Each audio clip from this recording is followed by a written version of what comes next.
Ladies and gentlemen, I present to you, hailing all the way from the Republic of South Africa, Mr. Musa Nkosi.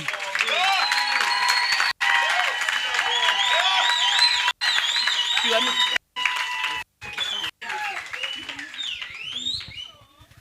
Ladies and gentlemen, I greet you. Thank you so much for giving me this wonderful opportunity. All protocols observed. I observe all the leaders in the house. I observe the minister who has granted me the permission to speak. I observe, I observe yes. I observe the founder, the co-founder. I observe our international delegates. All levels of leadership, even the UGO staff, the directors, everyone. I may not be able to maybe state by role, but it's the UGO staff that's keeping the engine running, the forerunners, the ground people, the cleaners in particular of this organization. I will be counting also the director that Mem Zizile introduced here before us. I will be counting her, not forgetting her. She's also one of the forerunners of the organization. Delegates from different countries, you are recognized. I honor you, and I'll be also honoring all the our custodians from all different countries. I really appreciate you guys for helping us through the program. It was not easy. Sometimes we need to communicate via you in order for us to know what's going on, and you are the people that would tell us in real time what is really happening. So I really appreciate all of you. And last but not least, I'm not forgetting the entire team, UGO 2025 cohort. Please clap hands for yourself, guys.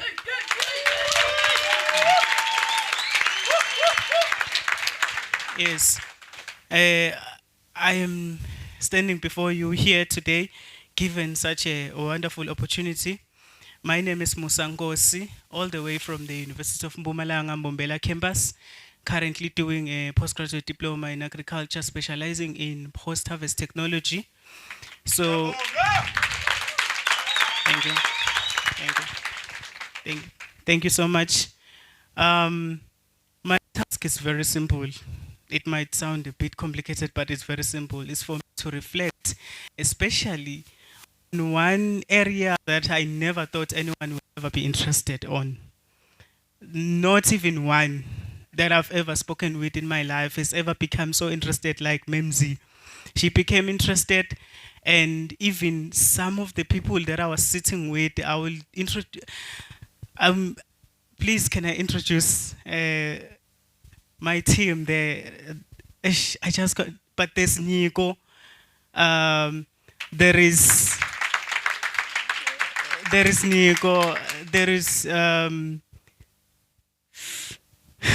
forgetting the name, but all the team that I was sitting with, but I call her Ketsiwe because I'm Swati, but it's Muhetwa. Yeah, it's Muhetwa. There is, yes, there's Masuta, there are many others. And then there is Dr. Physics given also. Yeah, Dr. Physics given. So those are the people who really entertained me when I started speaking about my experience. Because when we were in the plane, I was looking outside, I got the window seat, and that's what I wanted. And then I said, guys, do you feel what I'm feeling? Do you see what I'm seeing? And then they said, what do you see? What do you feel? I was like, but please, guys, do you see? Please, now let me tell you what I felt. Okay, first and foremost, allow me to introduce the plane that we're using. First we're using Kenya Airways. Congratulations to Kenya. Kenya Airways. Congratulations. Congratulations to Kenya. You really took good care of us.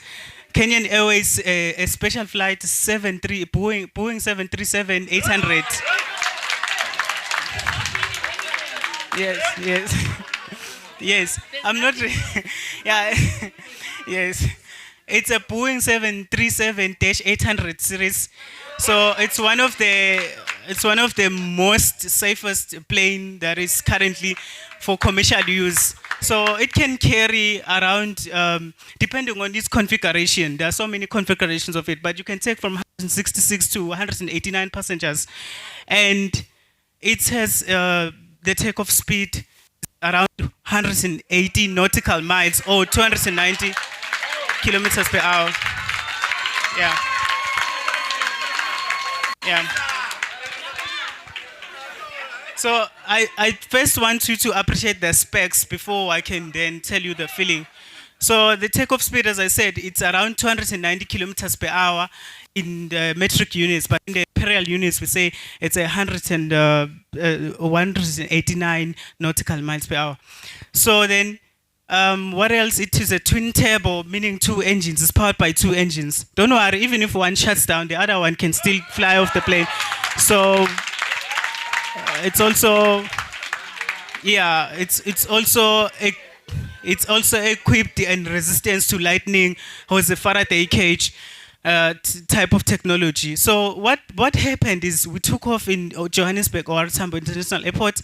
As soon as we took off, we first drove from the taxiway to the runway, and as soon as we entered the runway, I could feel the engines maxed up to their maximum power. And then that is when then the pilots, they started accelerating over the runway, and you could feel the sound becoming louder and louder. And I was sitting just behind the wings. By the way, the wings, actually, that's the most dangerous area because it carries the fuel. And I'm talking around 26,000 liters of jet fuel.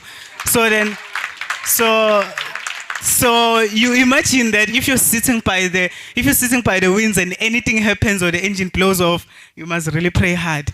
So then when it started accelerating, I'm looking at the wings, in the wings there is these things which you call flaps. So what happens is the pilots need to lower them down so that they accelerate, so that to allow the plane to run forward.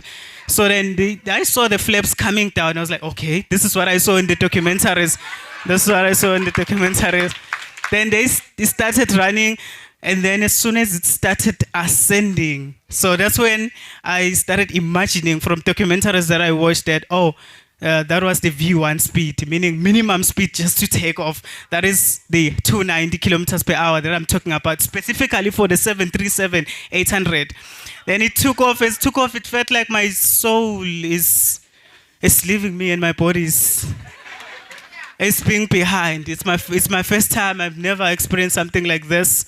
Never even imagined I'll experience something like this. No one has ever experienced something like this in my lineage. So then when I saw that we were taking over the entire city of Johannesburg, my body was just being pushed back, and I started looking over the window, and I was like, is this happening? Is this happening? And then I saw we ascended, started doing my estimations, probably 10,000 feet, 20,000 feet. And then the Kenyan lady came again. I fell in love with Swahili, by the way. So then, yeah. Yeah.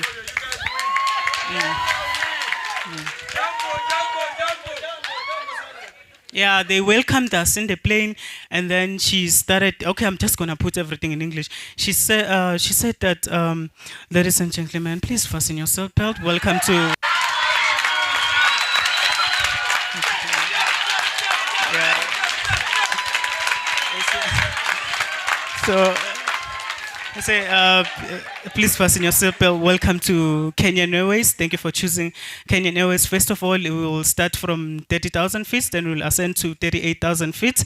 Please, I hope you enjoy your flight, and therefore, please take note of the weather. It's currently partly cloudy, but we should be able to cruise with ease. But please keep your seatbelt on because of turbulence. So that's a term that's used when you start experiencing the aeroplane going sideways. So as soon as we reached the max, I started noticing. I was watching movies, then I switched from movies, went back to track the airline, and in the one that we had used, there were screens, so you could see how the aeroplane is flying.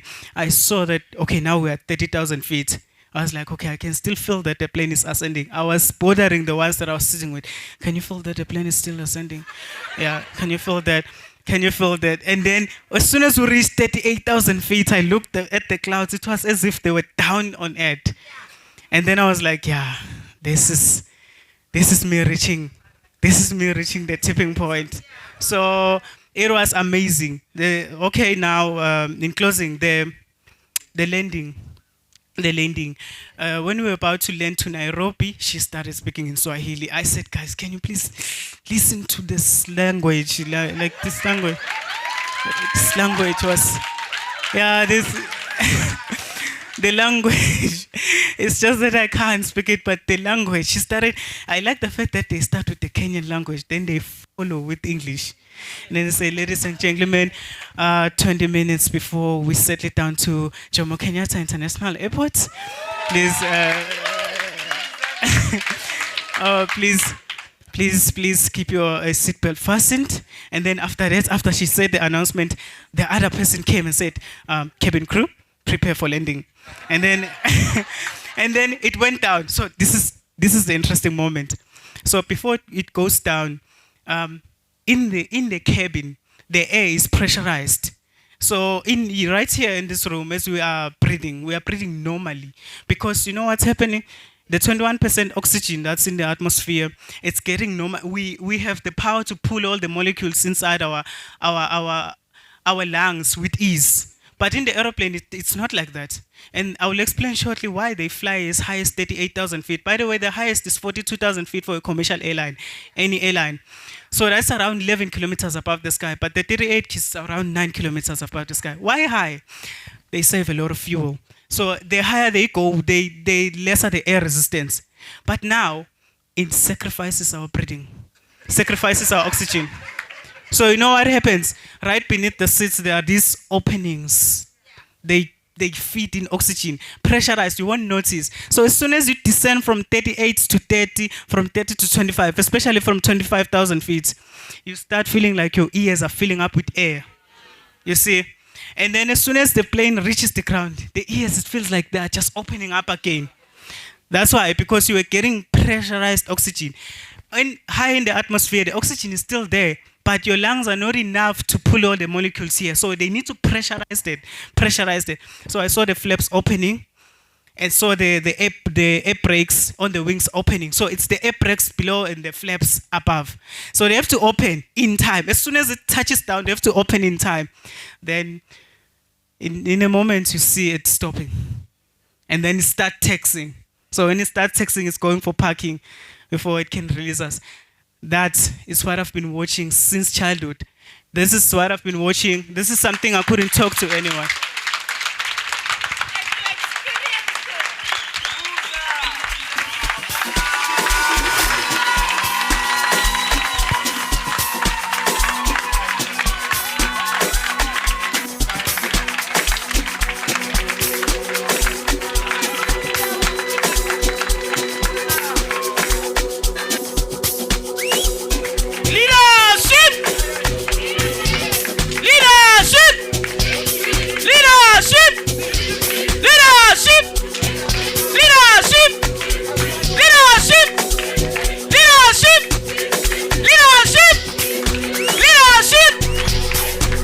Round of applause, ladies and gentlemen, Musa Nkosi.